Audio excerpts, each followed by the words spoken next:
Good evening, Mayam Krumjari, Northeast Window ki dialogue meeting Tabiri Simbu Surbla Mariam Matram Lokchiri, Masi dialogue ki Thamjari topic si how long to bear. I mean, a quick young quina Kanga Dori Bagi.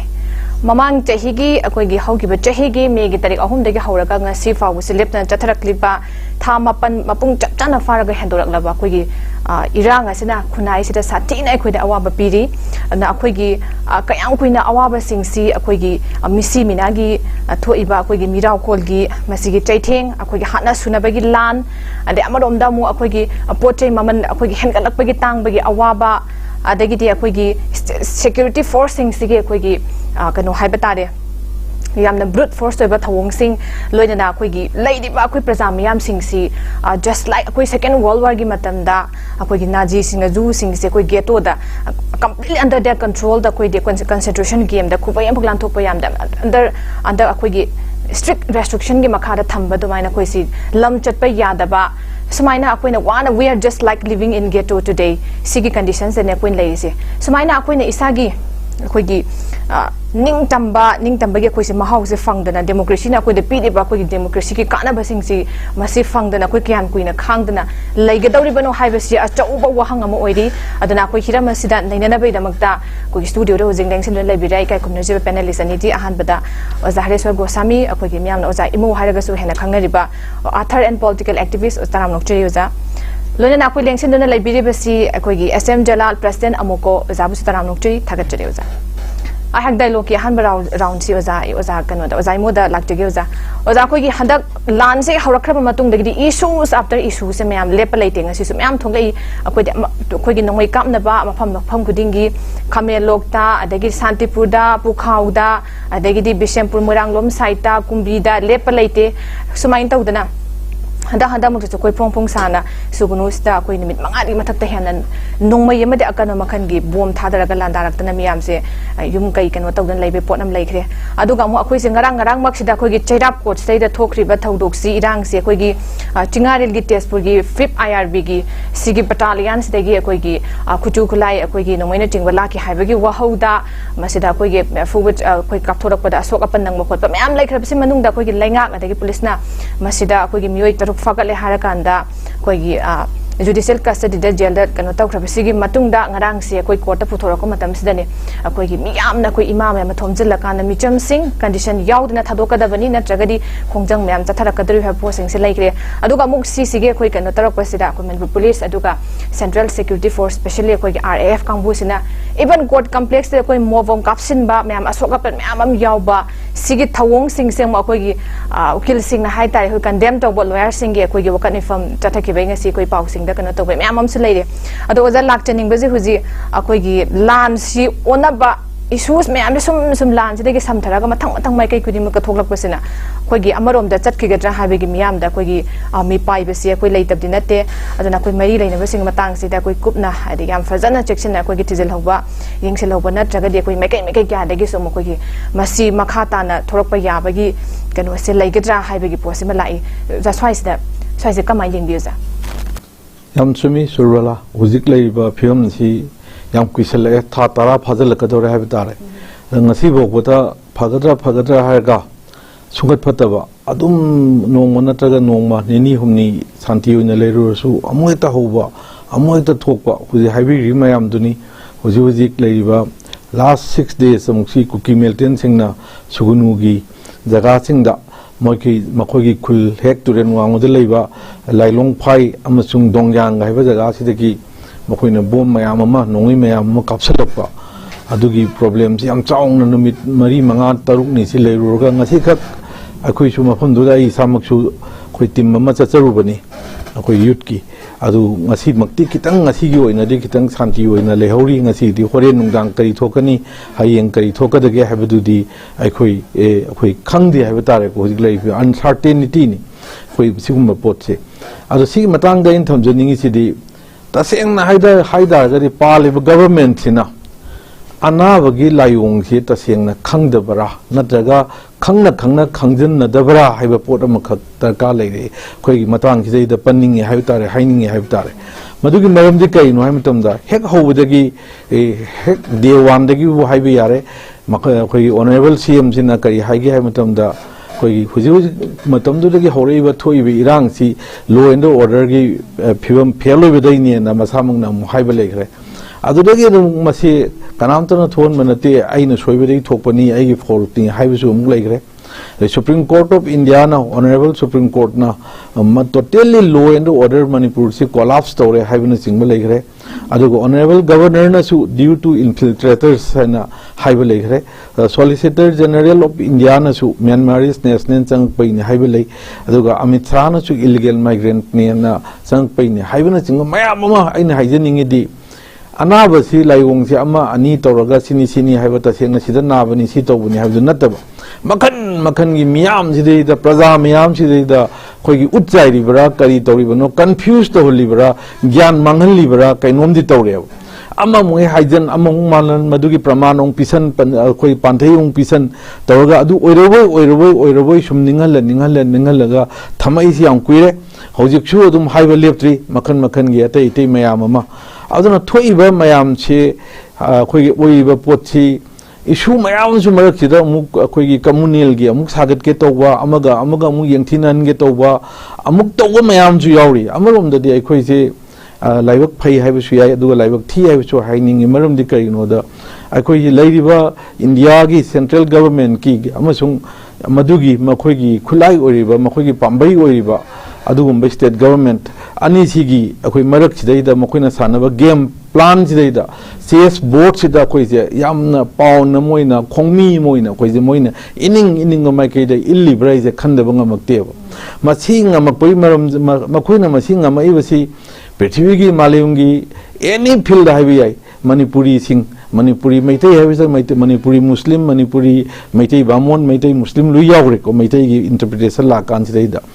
हाइबा Manipuri Meitei Singh मरुइना मसिना पृथ्वी की लैमाई सिदैदा any field ngамदब लेतबनी अदु अखोगी demographic करी हाइदारे मसिंग यामजदबा मी मसिंग यामदब सिनरा करी ननो मखोइना ngasi सेंट्रल गवर्नमेंट अदुगा मखोगी एजेंट ओइरिबा स्टेट गवर्नमेंट सिना ngasi सानादुना सुम लेबा कैनोमा हाइरगसु अतोपा इशू उमदेदा पुथोरपा खुदम ओइना हुजिक लेरिबा पालिबा गवर्नमेंट सिगे हेड ओइबा नुपासिगी मतंगदा हेक कितन कैनोम हाइर मतमदा अखोगी टर्कीस प्रभाव अमा लैये टर्की की मई प्रभाव जाम फजबा अइना सोशल मीडिया दा थेंगनबा अखोगी फॉरेस्ट सिंजंगिना सुम यान मसिदे फॉरेस्ट कोक्सलाबा मयाम जो थेंगनबिरमनी कोक्सलपसिदा उ मयाम हौरी मयाम दोनो वा खनरे मसिदी सिंजंग जी अखोई लोइसनदबा याद्रे मसि सिंजंग गिना अखोई यानदना लोइबा तारे हायर कांसिदा कई तोगे कांदा मसागी सिंजंग जिना मान यामना सिंगना अयजु नखोइगुंबा अमनी नखोइगी सरुगमनी मरमदी अयगी हैंडल से उना साबनी अदवाइन तौदना अखोइगी पोटसिसु अयजु अयजु अमतनी ना तौरगा खितंग हाइरुरगना मखोइसु अमुबा पामनी अदना अखोइसु अमुबा मखोइना अमु पामदे अखोइ अमुबा सेपा याद्रबरा हाइबा मखोइना कनागुंबा अमा लौथोका पामगदि सिंदोका पामगदि मखोइना पामेना अखोइना तौरोय हाइबा गुंबा गेम प्लान सानरिसिबु हाइबा हुजे क्या है उ मयाम से लोई यानथला कांद्र सिंजंगदुना आइगी मखोक से नखोई उमनी आइजु नखोई अमतनी हाइदना कन्विंस तो मी मयाम जे कंफ्यूज चलन भाइदारे को याम सेंग हाइदागदि सिगी लेरिबा पोट मयाम से अखोई जात से सानै मखोइना लौथो हाइबनिना मादे अखोई चैंपियन नि लौथोइदमनी गाइना अजुदा इन हंगनिंगी मखोइसु फी अमुबो सेलदि अखोइसु सेपा यादेब लेदुइब्रा नत्रगा अखोइसु अमुबो सेलदि मखोइगो चमाने लौदुइरगा सि लाइ हाइजरिबा आई खितंग थैतक सुम हाइजगे को अदुगा अइना अहम राउंड से अइना मथंग थमजनिंगबा पॉइंट से कोई नुंगसुंगी विलेज दा नुंगसुम दा हुजिक कोई बफर जोन हाइगदा सो कॉल बफर जोन हाइनिंग एना मरमदी नुंगसुंगी दा तौरिबा पोटसी हुजिक लेरिबा विलेज वॉलंटियर सिंगसी अनि सुबंग असै हाइबीगिबदो अदुइ मतंगदनी विलेज वॉलंटियर सिंगसी मफमदुदा लेरे लेबसी चलो हाइने सेंट्रल फोर्स सिंगसिना मरुइना एआर न चलो हाई हाइबसी पेपर दा कई दा थेंगनरे चलो हाइरिसी कई मरमगे हाइबनो हाइबा अतई विलेज वॉलंटियर सिंग मथक खर काखतवा पेरिफेरल एरिया दा लेबदो अदुना चलु हाइदगा मथक खितंग हाइगलुबदा चलु हाइरिसे सिनदी अखोगी सिदा डिफेक्टो ओइना स्टेट से खाइदोक पिरबरा हाइबगी क्वेश्चन सि चाउना लाएबो मरमदी हाइरिबा सिंग मथक लेबसे सिंग मथक नि सिदी सिंगी एरिया नि नत्रगा सिदी साइकुल गी नत्रगा कांगपुपी एरिया नि नखोई मखादा लेयु हाइरिबरा हाइरिबा मखादा लेयदि मा यादोरियबा अदुन तापदी हुजिक लेरिबसी आइना कोकटुक करीगी पेरिफेरल एरिया खरा चचरुदसु अजाइदा चंगबिरुनो तामो अदाइदुदी खोगी red line area red zone area प्रमाणी अदुगुंबा मफम सिंगनि अदोमदा चंगबिरुनु खोपिरुनु हाइबना चिंबगसु कनागुमना हायकपा अखोय विलेजर सिंग विलेज वॉलंटियर मरक्तगिसु हाइबा दुम तारे अदुनदी लेरिबा पोछि अखोयगी डिफेक्टो ओइना डिजुरी ओइना लेतगसु स्टेट से तसेंगना खाइदोब जाला हाइबसिमसु हुजिकी मतंगिदा हंगनिंगी अदुना मसिगी पोछि मसिगी मतंगिदा खाइदोक्तना चंगबा याददना तौदना लेरिबा चलो खोलो चंगबा यारो यानी तौजदा गवर्नमेंट सिना साइलेंट स्पेक्टेटर ओइना लेरिसे करिगिनो हारिबा स्पीच पोरे शांति पोरे लेवा फजना ngai law and order lei हायगा चंगबा यादबा लेबसिबु मसिबु पीस रा हारिबा पीस है चंब यादबदू अखोई मणिपुर मनुंगदा मणिपुर की लेरिबा सिटीजन अमोइना नागरिक अमोइना मणिपुर की अखोई एनी जगह चथोक चसिन इंडिया की जगह एनी जगह चथोक चसिन इंडिया की पोट तोखरगा मणिपुर मनुंगदा स्टेट मनुंगदा बोक्ता यादरगबु अखोई कमाइन तौनो ओइदुइनो मरक अमा ट्रांसपोर्ट की अखोई की बस थाबैनेन तौमी थारनेन याम फयन खले अखोइसु मसी गुड विल गेटर रमनेना अदुबु खंग खंगुदना पैसेंजर लेतरे हाइबगी नमादा दुम थाब ngamgidre kanamta dum tongdana dum fail oikre ado mathanda aina thamjaningi ahan ba round sigi oina akhoigi thangjing ching mathakta ibudok thangjing gi laifam len sidaida yam maru oiba manipuri meitai singi asugumba laifam len sidaida cross junction ba cross junction ba si january tang hanak hana mamangi khara leigraga chu 25th january do konganen khale cross junction ba si da kaim tongam de si bukai no haibani waja ngangi dinga iko aduga ina cross junction da manakta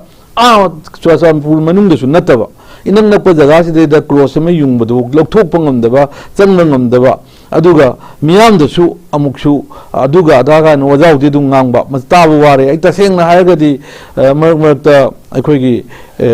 kari haidare social media gi kari gi tv channel sing si yengmana tana pau go lakpa sidi khoi muthanna bade imung zeida mu channel am muthalona pau lakhre ne muthanna bada wa mu arjani paper book te ngasi te yak 15 days sure paper pa da ngasi si discussion si lei habi dong tai 3 days 4 days ki paper si yenga laksari ne tal unindra ba ye tanindra ba nupi angang bok ta kari haidare huju lei film je ma thol kani khan bada ina adom da leina ba matam moire hoi yam nungsiba yam phaba yam mai magi chana jaba leam bai ko sina ai gi personally wafam ni adu mathan gain tham janingi si court campus ta ngasai habi gi to violence ma 13 February do ngani handaki chaliba tha si gi yam chaung thoi ba si gi maram si 13 February da mi taruk phagi ba do thokpana ngarang tang kundara trampandara orangani thok thoi si adu mi taruk khak phawagi maram si kai gi no do khulai lowi si ne khulai loba lakpadagi swaina makoi si phawani hai khulai si kari maram gi hangning question di kari maram gi loba no ba kari maram gi loba no ba no magi masing khangdana halak pa otpa neiba lenba takpa ka kaptana hatliba suriba mayam sibu masigi khumjing sibu kanana ngakadaba no ba asengbadi state government law and order the state government ki mai ke no da lebe poni purview da lebe poni amasung central government haidi state government na magi ken pa ngasai strength to sudragadi yamdragadi central government ki mating loba yai haibani na makhoi na ngakado potu ngalaktadana ngakpoi muhuta mathak tagi kumthara da adum hatpa landa padi yahanba aduga kitang kakhaluraga matung tawtanaba mase kitang takhallaga mase thennaruge hair kandani hekta khamba hekta yadaba central forces singdina sigumba oirakpa phiyom jidaida masana compulsory khulai haiba amasung maru haibase daka lakpanina madugi damakta khoi tangai phadadana madu changbo orngani aduga masida phariba misingsi inoselo nataba hai adusu khangba natri haijariba aduga sigi hairiba ke sigi makhoi si mara leitabani thadu haidana haikpa ihou sidida RAF ki aduga personnel singduna court मन चंगतना court की सेंटिटी लोइना थुगायना मांगनदना मजुदा learned advocate सिंग कई सिंग बाउदी सोहन ब खोलम the मयाम से मसीदी यामना अमुक्ता पाकथोकिदबा Sissu history अमा सेमबनी history सेमबगे परेंगम इजरी मदु मसिमजु हापचन ब यारने न थमजगे अदुगा मथंगदा हंदकी first round के अरोइब सिदा इन हाइजिनिंग burning down of CCpur DC office लेग्रे अदुगा एसपी की ऑफिस थुगाइब लेग्रे अदुगा इंडियन नेशनल फ्लैग मसी फ्लैग कोर्ट ऑफ इंडिया दगा यावी मसी कमाइन तोगनी कमाइन थुकनी कमाइन अतोप फिरान कैदोंनी गाइसी मयामना डिटेल सी मरमदा खंगबी बसिंग हेना खंगबिरंगनी अदुगुमा फ्लैग तु चिंगदना खोतदना डिसऑनर तवरकांदा अखोइगी हाइबा burning down of CCpur DC office न चिंग मसी मयाम अमा लोइसलकांजदा तिलौना मयामगी खितंग स्पेसिफाई तोंनबा उचाई यानबा ओरंगदा वाही सिमा कमन रखंगदे 30 डेज की मेजिस्ट्रेट इंक्वायरी अमा तवरनी गा हाइगा लोइसनबगुंबा सिगुंबा सिदना कयंता हेक सोना कंदो ऑफिस में थादना खुलाई मुंदना लौदना मयाम अमा तौगिसदना कयं तौदबा सोना कंदा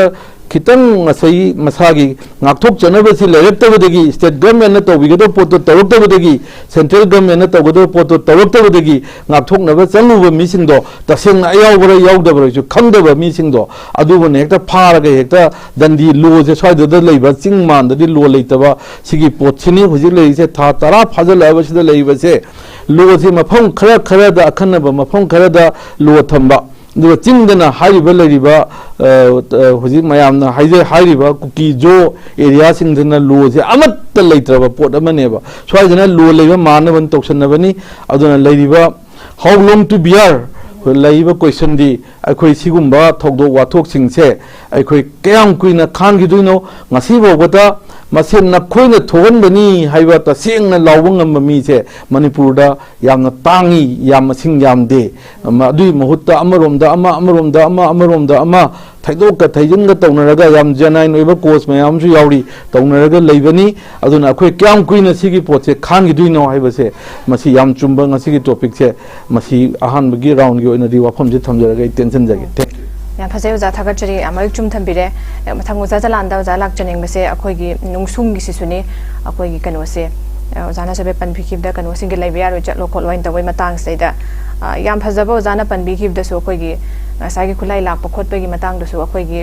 इराई बाक से कनबा इफ्रुप से कनबा मतंग मतम चाना तौजमदना ngak thoktrabandana अखोइन थोलक मतम खुलाई यावदना दी कदाई कदाई न कनो तोरक पाइ पोट अम लाइ अखोइगी with bare hand da kano tawdi yada bandana adu siga fam sisu lai ka matung da akoi nungsung gi se sigi matang gi la ko matam se da hando u haiba wa fam si masi se gamna akoi da kano maram je reasonable oi ba chap cha maram se pi da ba du ga masi si da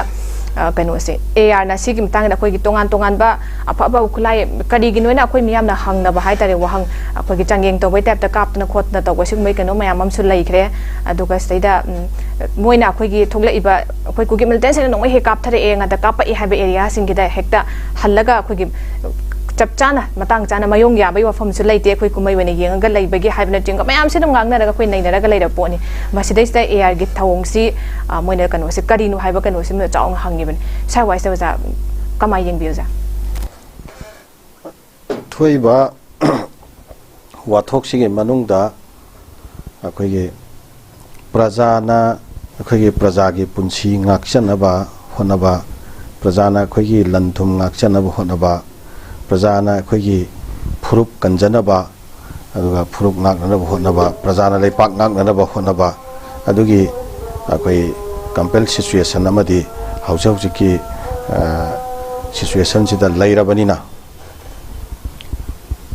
आई फुरुप ngakchanaba आई लेपाक ngakchanaba अदुगी कंपेल situation दो लैरबा प्रजा सिंगदुना मागे मथौ ताबा नोंमै लौबा नत्रगा नोंमै पीबा हाइबसे हौजौजिकी मणिपुरगी लैरिबा फिल्मसिददि कमन नोइना दुम लौरेबा पिनरेबा चिंगदसु चिंगदा लैरिबा चलिनाउ सिंगदुना चिंगदा लैबिरिबा सिंगदुना दुम नोंमै लौई तंपाक्तसु दुम लौनारबा पोट अमनेबा नमसी गी सिचुएशन सिदा अखोइगे वन साइडेड ओइबा नाकल अमा खक्तदा लॉ से इन्फोर्स तौबकी अदुम्बा थोंग सिदी अदु मक्ति अखोइ एक्सेप्ट तौनिंगाइ ओइदे मदुदि फजते आइना दुमाइना लौइ अदुगा प्रजाना नोंमै लौहल्लोइगे नोंमै पाहल्लोइगे हाइबा सिदिस लेंगाकी खुत्ता लैयेना लौएबा लेंगाकी खुत्ता लैफमसु थोएबा मरमदि लेपाकसिगे लैरिबा इंटीग्रिटी लेपाकसिगे लैरिबा लॉ लेपाकसिगे लैरिबा सिस्टम मसी इन्फोर्स तौबा मधु चनहनबा मधु फॉलो तौदबा सिंदुगे मथक्ता आइन की वैबा चपचाबा एक्शन लौखटपा अदुगा चपचाबा थबक पाइखटपा हाबसि मसी लेंगाकसिगे मथौनि मधु लेंगाकना तौबा ngamdriji करिगिनो मधु ngamdabdai नत्रबा ngasi प्रजाना नोंमै पाइरे इसे प्रजाना नोंमै पाइबगे थागलाइसे प्रजा नोंमै पाइनिंगा पाइबदी मधु वैरोयना खल्लेबा नोंमै पाइहनदबा यायबा प्रजा से तो लेंगाकतुना मागी लेरिबा लॉ इन्फोर्सिंग एजेंसी सिंगदुना मागी तौफम थोप मथौद फजन तौबियुने प्रजा कनाना थोलानो पाइबा लाखदोइनो प्रजा नखोय नोय पाइबे यारोय मधुगी तौफम थोप थबक खुदिमा खोइना सरकारना तौगदबनी लॉ इन्फोर्सिंग एजेंसी सिंगना तौगदबनीना लेंगाकसिना मागी लॉ इन्फोर्सिंग एजेंसी सिंगजिगे खुथांगदा स्टेट सिगे मियामदा सिक्योरिटी से इंश्योर तौब ngamdrisi करिगिनो सिनिदु छाई मतंग से लाप कांदा अखोइना खितंग शेयर तौजनिंगबा अखोइगे वखलोन हाइजबा तारे मसी सुम वाथोक्सी था तरामुक सुजलाबनिना खन्न नैनबा अयामबदा सुम टॉपिक से अमखक्तदा सुम खनबो ओइबनिना तततना सुम शेयर तौनरबा वाफम सिंगसु अदुम याउरी इसामंगना सुम ममांगदा तोपा खन्न नैनबगी कनोदा शेयर तौखिबा वाफमसु याउरे मरुओइना स्टेट से लेरिबा अखोइगे मियाम से मसिगे मरक्ता कांगलुप फुरुप की ओइबा मागे मागे कांगलुप फुरुप की ओइबा अखोइगे कलतमा वांखलकपसे मसिदी हौखिबा सही डिकेट खरा से दुम वांखलगा लाखरबनेबा द भारत के लेंगाक अमसुंग अखोइगे स्टेट के लेंगाक सिंगसिना मसिगी पोटसिंग से चपचाना डिटेक्ट तौरगा तुंगदो ओइरकपा याबा अदुम खुदोंग थीबसिंग असे मसी थोक्तनबगिदमक्ता चपचाबा पॉलिसी प्रोग्राम अमा मतम चाना पाइखत लहौगदबदो पाइखत लहौदबगी मदुगी फोल नेबा मदुगी रिजल्ट नेबा अखोइना हुजिक यौरैसे सिगे मरक सिरेसिदा मे थादगी हौरखिबा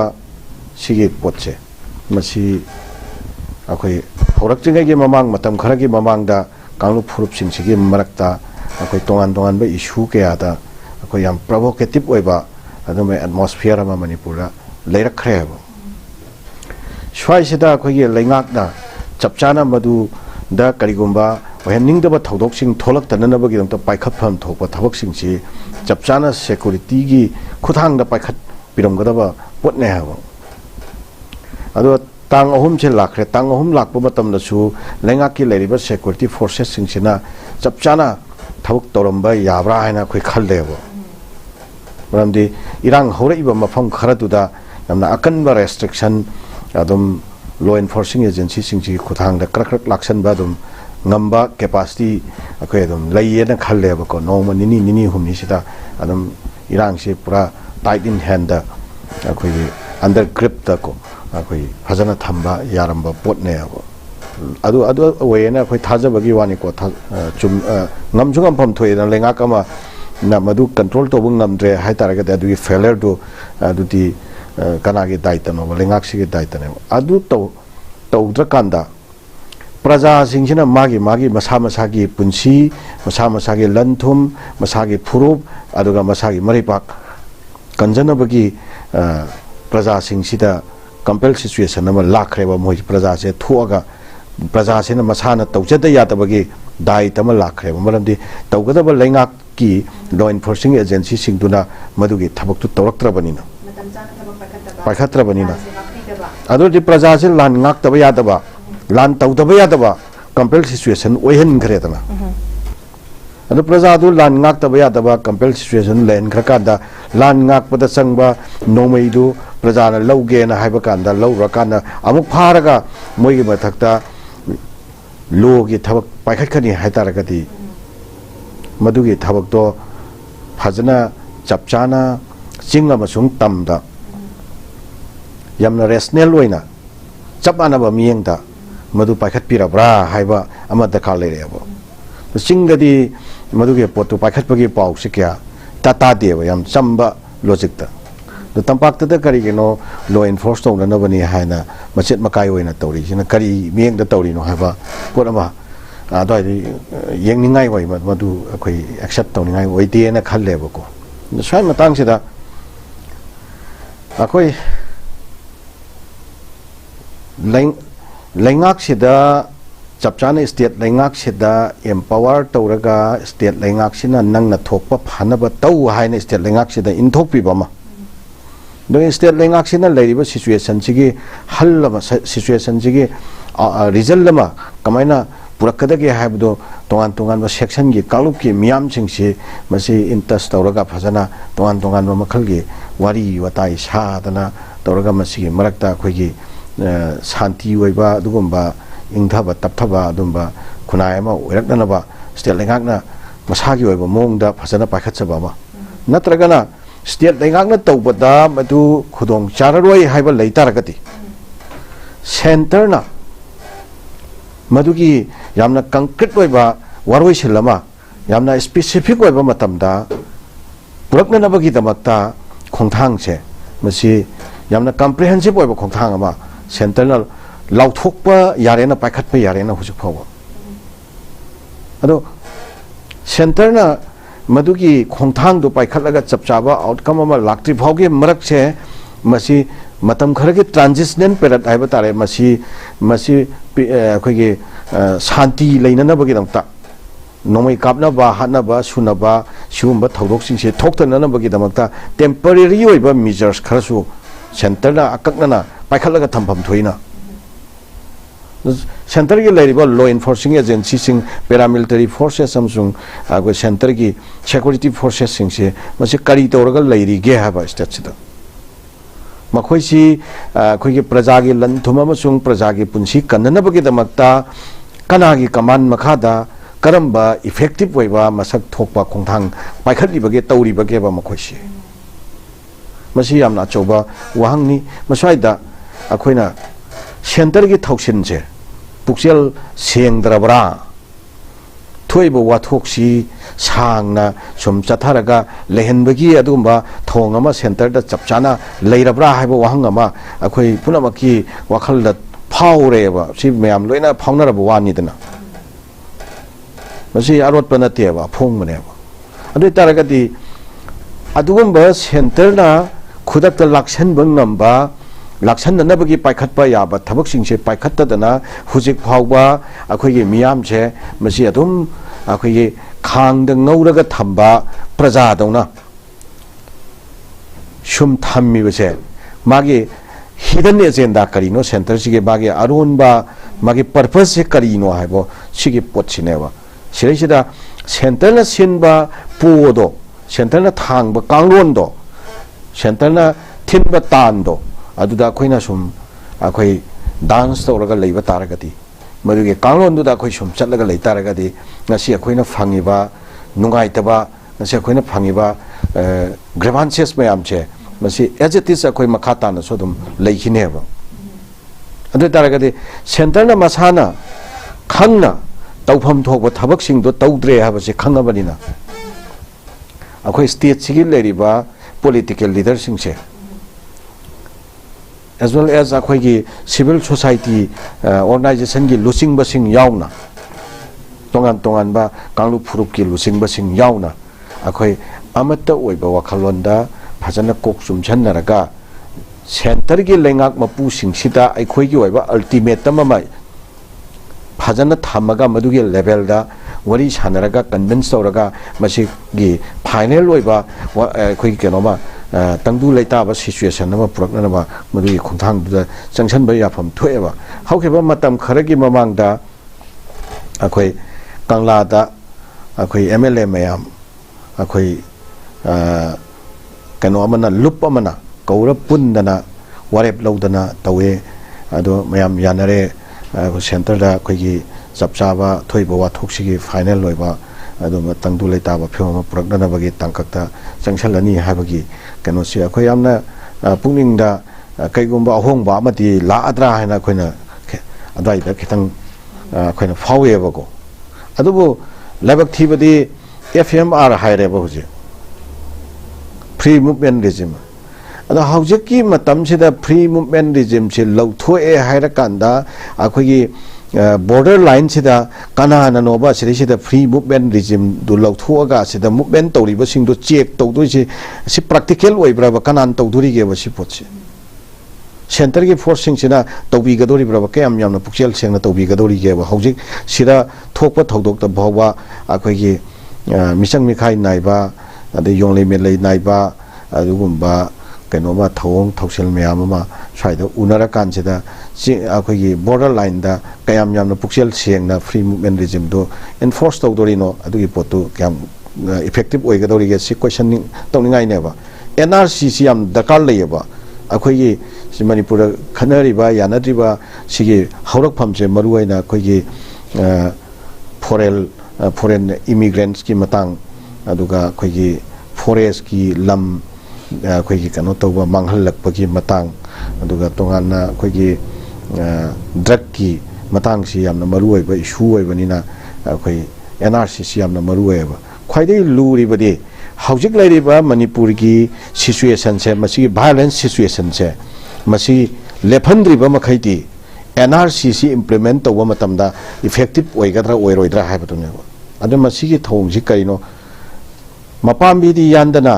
मसा थाबदो अदुगी थौंगनेबा मसी याम कन्ना इफेक्टिव ओइनेबा थाजतेबा अदु हौजिकदा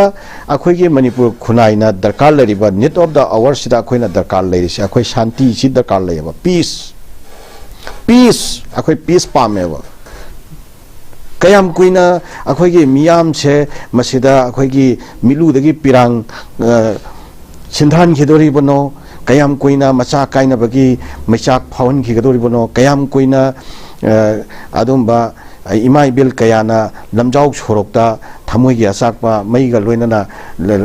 अखोइगे खोलाउ कयागा लोइनाना लेपिबसे क्याम कुइना लेफन खिगदोरिबनो कयाम कुइना अंगांगबा इखेंग मरक्ता अखोइगे मणिपुर प्रजा मियाम से हिंग खिगदोरिबगे अदुगा अखोइसिंग असा हाइबिबदुनी गेटोजाइजेशन की टाइपता अकक्नबा अखोइगे कनो अमदा पेरिल अमगे मनुंगदा अखोइगे पेरिल बार अमगे मनुंगदा अखोइगे अखोइसि थम्मगा अदुगे मखादा मई चाखलगा मथक्ता फ्रिंग फ्रिंग चोंगा लेहनबदौना प्रजा की फ्यूचर से करीनो हबा अंगांगसिंग की फ्यूचर अंगांगसिंग लाइक तंबगी फ्यूचर उरिब्रा नत्रगा अखोइगी इकोनॉमी की फ्यूचर उरिब्रा नत्रगा अखोइगी हौरइबा जनरेशन मयाम सिना तुंगी फ्यूचर लेपसननबा मसागी पुंसी हिंगनबगी तौजो होगदबा थबक मयाम अमा हौजिकसी अखोइ तौबा यारिब्रा अखोइगी खुनाइसिदा मसिगी सिचुएशन सिना खमथेंगना सोखन खरकांदा जनरेशन कयानोबा अखोइना गैप लेहौदोसे अखोइगे आंगांसिंगसी लान की सिचुएशन मरक सिदा लेनबदा हैनग्रबा आंगांग मयाम से हयेंग अमुका लान की सिचुएशन सिल कईगुंबा लेपख्रे हाना खल्लगसु आंगांसिंगसी नॉर्मल लाइफता लैबा हैनगदोरिब्रा मोरली अखोइसे कयाम यामना सोक्थानग्रे अना मसिगे मयाम से येंगाकांदा आइगी ओइबा पर्सनल ओपिनियन दा हैजबतारे अखोइ सुम चथरिबसिगे कांगलोंदा सुम चथबा नती आई तुंगदा फारकनी से कोई थाजती चथरीबगी कांगलोन सिदगी समवट अनौबा न्यू इनोवेटिव अदुगा इनिशिएटिव हाइबा तारे इनोवेटिव होबा इनिशिएटिव अनौबा वाखल खरा अखोई थीबा मथौ ताब्रा अखोई लेमिनरीबा कांगलो फुरुब मयाम सिसु अमगा की मरक्ता कंट्राडिक्शन लेहल्लिबा फैक्टर सिंगदो अमना अमदा वारोनरिबा अमना अमदा यानिंग्द्रिबा अखोई नेशनल कैरेक्टर दा अकाइबनी हाइदना खनरिबा दुगुम्बा फैक्टर सिंगदो मांगदा टेबल दा थमगा फजना अखोई ट्रांसपेरेंट होइना अखोई पुन्ने हिंगमिनबा हाइबसिमदी अखोई शेयर डेस्टिनी नेबा सिदि तौदे यारोइदबा लेते यारोइदबा पोटनेबा मरुप्ति काइनखिबा यायबा परोसीदि अखोई नाइबरति काइनबा यारोयबा लेमिनरीबा आइगी युमथंगनबसे मसिदि युमथंगनरगा तुम लेदोइनेबा आई मरुप्तुदी तिनरोइगे हारगा तिनत्रसु यायबा युमथंगनबदुदी युमथंगनदबा यारोइ लेमिनदबा यारोइबा युमथंगनबदुगा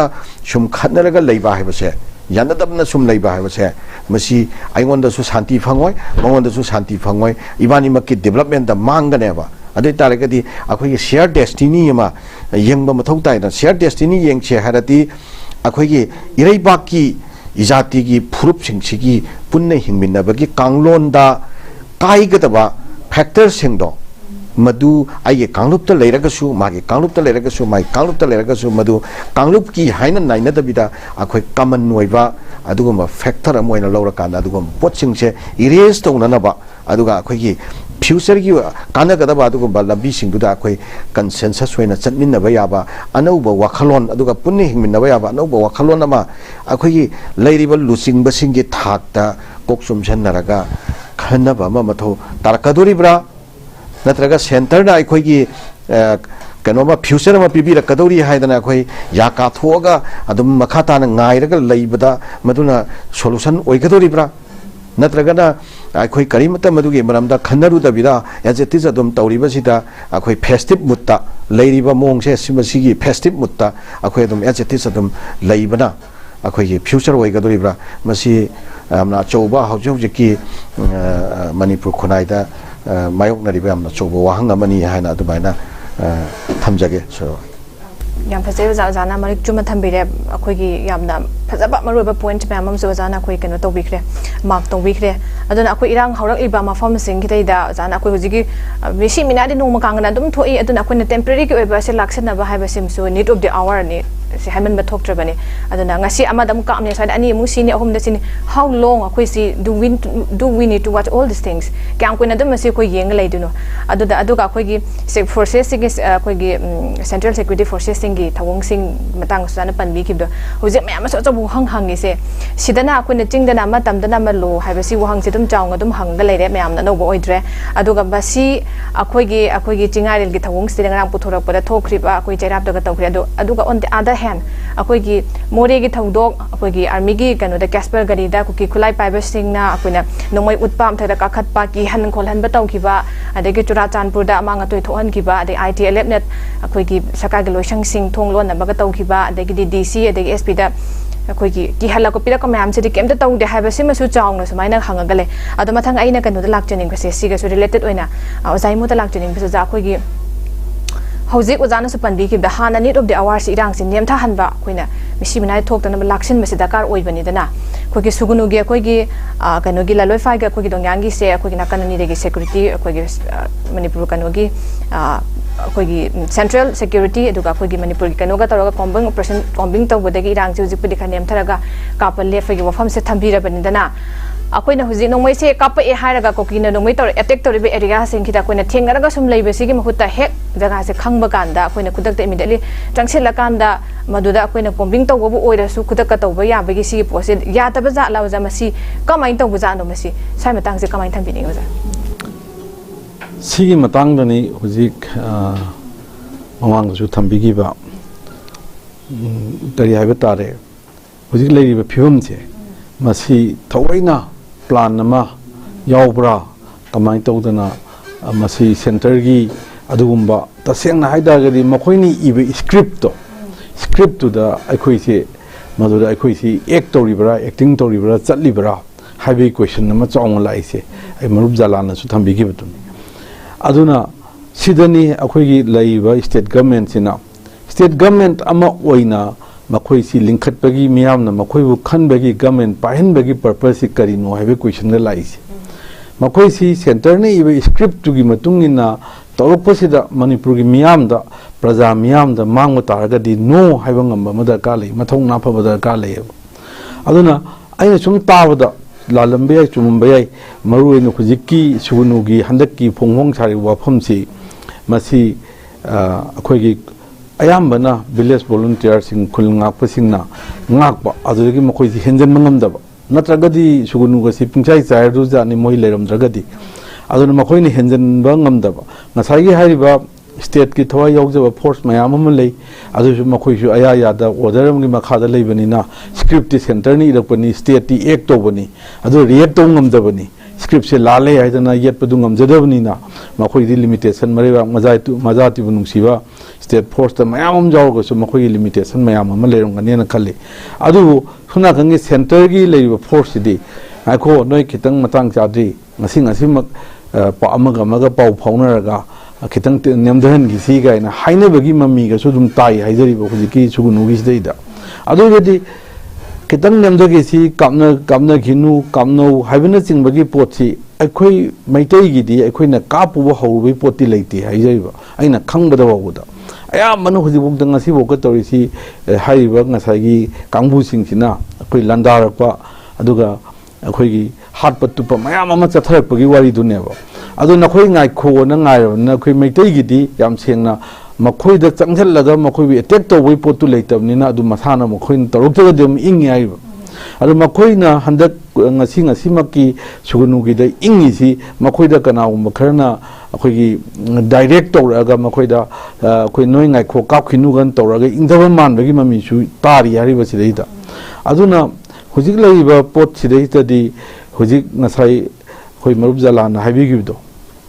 FMR ꯑꯣꯏꯔꯒꯁꯨ ꯗꯔꯀꯥꯔ ꯂꯩꯌꯦꯕ ꯆꯨꯝꯃꯦꯕ NRC ꯑꯣꯏꯔꯁꯨ ꯗꯔꯀꯥꯔ ꯂꯩꯌꯦꯕ ꯑꯗꯨ ꯄꯣꯠꯁꯤ ꯃꯔꯨꯑꯣꯏꯕ ꯄꯣꯠꯇꯨꯗꯤ ꯄꯤꯁꯇꯨ ꯄꯣꯔꯛꯅꯕ ꯃꯅꯤꯄꯨꯔ ꯄꯨꯝꯅꯃꯛꯁꯤ ꯆꯠꯄ ꯌꯥꯅꯕ ꯑꯃꯒ ꯑꯃ ꯆꯪꯅꯕ ꯌꯥꯅꯕ ꯅꯨꯡꯁꯤꯅꯅ ꯑꯩꯈꯣꯏꯒꯤ ꯑꯃꯒ ꯑꯩꯈꯣꯏ ꯅꯛꯁꯟꯅꯅ ꯅꯨꯡꯁꯤꯅꯅ ꯈꯨꯟꯗꯥ ꯂꯩꯇꯥꯗꯨꯅ ꯂꯩꯃꯤꯟꯅꯅꯕ ꯄꯤꯁꯐꯨꯜꯂꯤ ꯑꯣꯏꯕ ꯄꯔꯄꯁꯇꯨꯅ ꯅꯝꯕꯔ 1 ꯃꯥꯡꯗꯁꯤ ꯊꯝꯕꯁꯤ ꯈꯔ ꯍꯦꯛ ꯂꯩꯊꯣꯛꯑꯒ ꯆꯠꯄ ꯁꯤ ꯍꯥꯏꯗꯨꯅ ꯑꯗꯔꯋꯥꯏꯁ ꯈꯟꯕꯤꯕ ꯏꯁꯨ ꯌꯥꯎꯔꯝꯕ ꯌꯥꯏ ꯅꯠꯆꯗꯦ FMR ꯁꯤ ꯐ꯭री मूवमेंट रेजिम सी थिंग करीगी चनरमिनोगा हाइबा हाना क्वेश्चन मयाम अम लेखरे अदुगा असुक कुइना चनरगा 2018 दसु बीजेपी सरकार ना अमुकसु मसी हौदोए हाइरगा हुजिक हंगे हुजिक दा अमुक थिंगै हिना करीगिनो अदुगी ममांगना मसी चनरमिना करीगिनो इदुना FMR गी discussion अमदा इदका मथोक तानेना खंजेको अदुना हंगनिबो question the 2018 ददी ngасаigi issue mayam changakpa mayam influx mayam je leitabra free movement regime se BJP na 2018 da mo hogdoe amamang dei chanarapani dunia da ne haiba khra leiraga maduna thamgraga amatam du da sigi potchi leitabra mayam na hainari ding masi chahi manga taruk ki mamang maruina 2021 gi Myanmar da military coup lakpa sigi matungda ayamba tawpani haibana singbu su lei adugi mamang khra chakhana haina bu su lei aduga atai etei matamda khra changakki wafam su dum lei 2018 da adugumba pot leitabra free movement regime se hojingna khanglak la isina karigino highway question sisu hangbiya eduga atopa amana leiriba free movement regime se masi hujik amuk thingjele yam phare mayam su pamba pot oire thingni se tasengmak yengrugadi bharat sarkar na Nagaland thangba site su thingduribra Mizoram lomda su thingduribra Manipur khaktagi thingduribra question khar de dum arise toyeba ranga sayu thambigi bodo Manipur da karai hok masi effectively thingba ngamdorige haibana singbagi question maya masi lai aduga makoino hujik thingai se law and order se Bharat Sarkar se totally collapse tawrabra border area da adu masi thingdogadi makoi law and order chalaiba ngamdrabra India government se laiba influx khara khak laiba ngasagi so called illegal migrants नत्रगा narco terrorist कांगू सिदा स्कम तौरबरा मखोई सी उपाय लेत्रबरा highway question जु लाएबा सिथिंग नत्रगदी मरमदी मसी सुक सांग लेयो मतमदुदा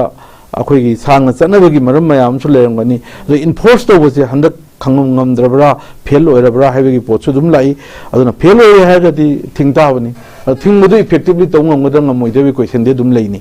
अदु NRC मतंग सुंगा मंगारे NRC sanhalu NRC se adum leiba pon National Register of Citizens si adum hana akhoi ngasai akhoi census horopodu da dum leiba pot amaneba madu update tawba sineba da ka leisa ina khajabadadi madu update tawgidaba madugi pot neba NRC du di adum madugi basis tu di adum lei logjeyeba update tawdaba adu update tawdaba si tawsi si am phai tawsi hai basi gi purpose karino sineba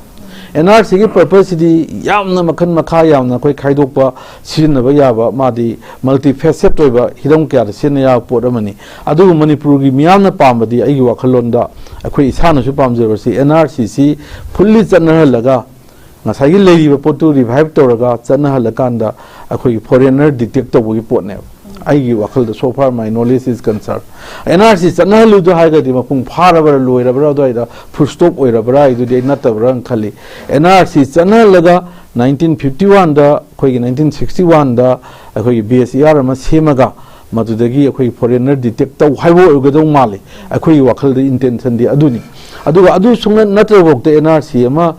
update tawga thambai yam tangai phade na thamjaningi aduga amana hangninga question di ngarang han gi paper da soi mamang gi da khara chakhala yeng kan da thengna jai 1961 haina hayo 1961 je kari maram gi no sin ain khangdi 1961 से करी मरमगिनो अदुगे NRC गा मरी लेनगदर लेनरोइद्रा हाइबदु study दि तौजद्री CAA से हुजे अमित शाह ना honourable home minister ना हाइरे हनकी Lok Sabha मिखन ममांग the rule सेमनियाना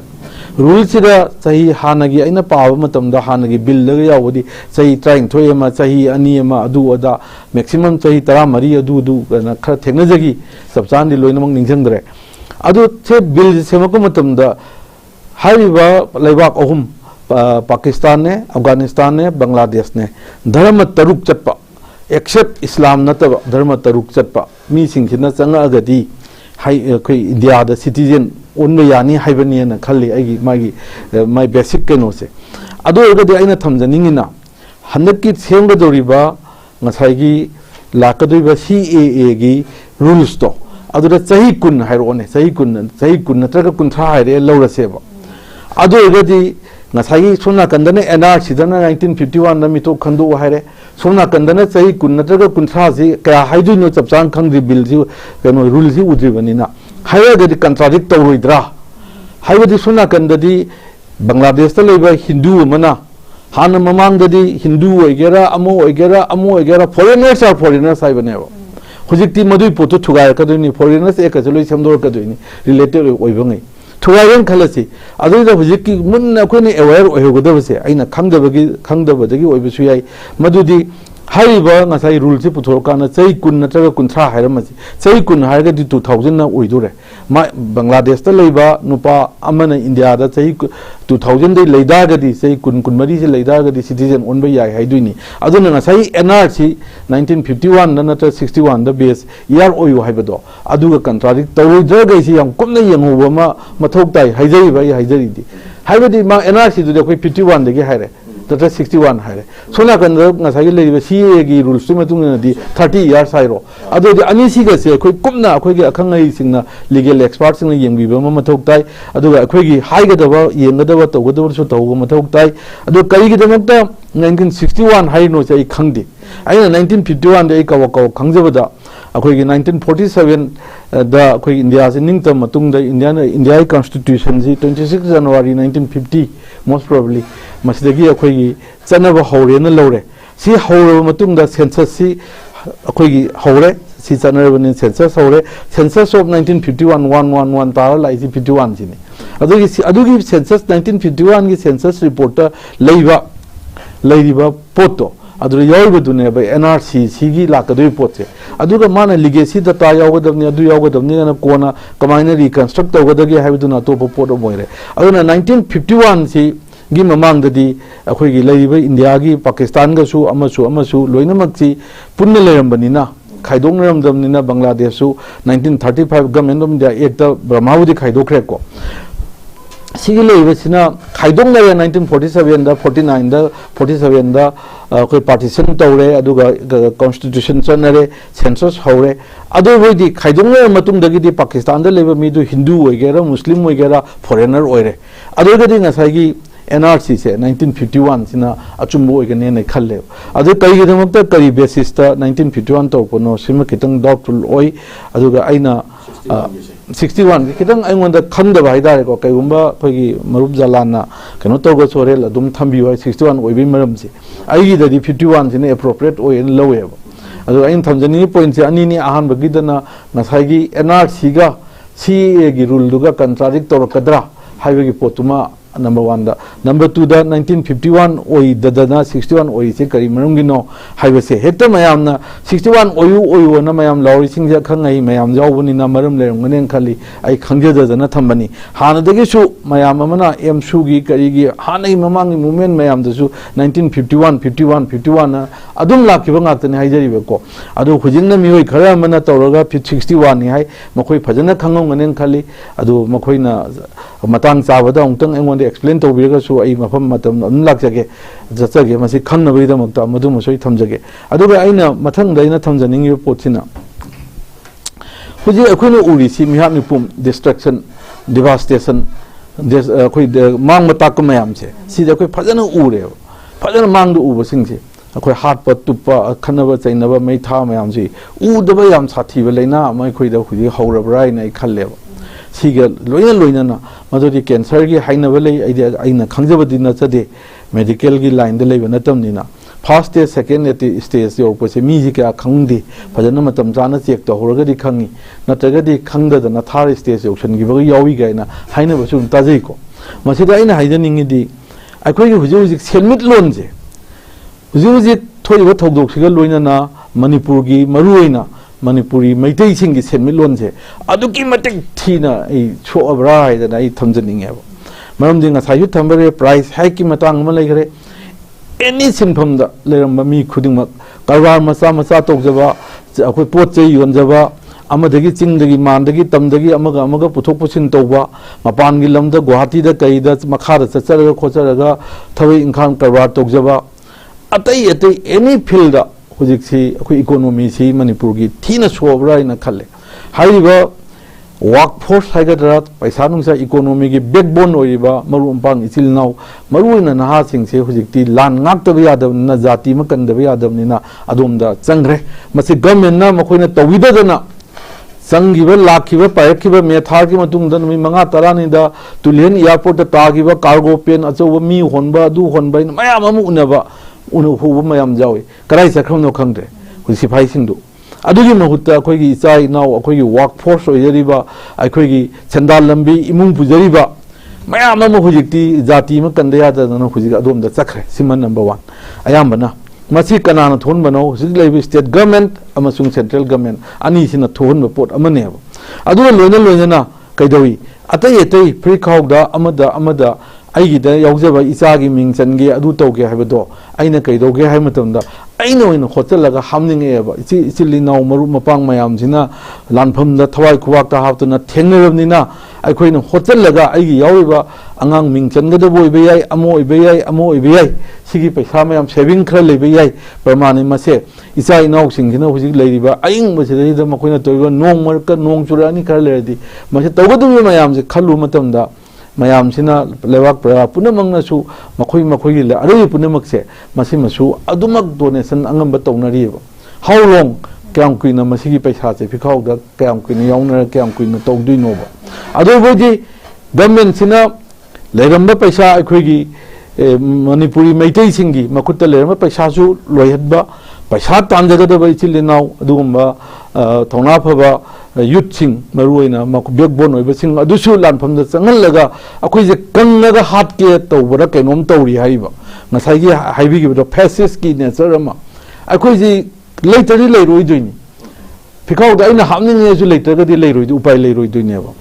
अदु मखोइना सुम चथलगा था अनिगिनी अहुंगिनी मंगानिनी हाइबा लिमिट लेतबा मौंगमदा मखोइना चंगहिललगा अखोइगी वर्कफोर्स सिबुसु मखोइना डिस्ट्रॉय तौबा लोयना अखोइगी इकोनॉमी खरा लेजबसे मसिसु एग्जॉस्ट तौहलकांदा मणिपुरी मैतई सिंगसे भारत सरकार अमसुंग पालिबी स्टेट सरकार असिना policy अमभोग यावदना अमभोग तौदना मसि लोइसलगे हाइना खल्लबरा